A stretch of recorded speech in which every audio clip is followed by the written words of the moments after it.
the milestones that are required in your way, in your view, and what NASA is working on is, you think that what we are planning at the moment for the operational is it limited to a level or a number of vehicles or a number of or a region size that you're looking at?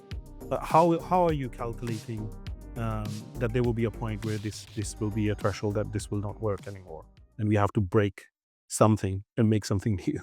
I think, one thing will be, just as you're looking at, as you're looking at the levels of delays, obviously, we're right now we're using ground hold as the easiest way Yeah, to makes generate sense. delays, which because then we don't have to worry about, well, okay, if we're doing ground hold, then we don't have to worry about aircraft performance. We don't have to worry if we don't want to put someone in holding if they're going to Battery have. capacity. You can't do hold in the same way as you have the commercial airliners, right?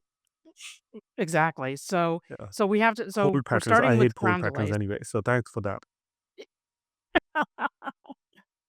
But I mean, we're not ruling those out. I mean, at some point, that's going to Sometime be might some. be okay. There are going to be Yeah. situations where, if there's, for example, you've got a vertiport, and if the pad doesn't clear, then you may have to put someone in a hold, or you may have to ask them the path stretch, and then you're going to have to take into account the fact that battery capacity is going to be an issue. At some point, your system may get to the point where it's like, well, what's an acceptable level of ground delay?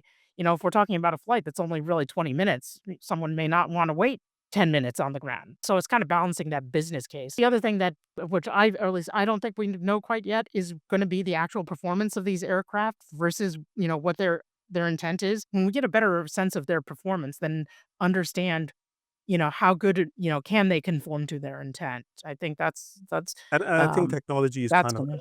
evolving very rapidly as well. Your battery technology is changing fairly quickly. They are talking about hybrid hydrogen propulsion as well.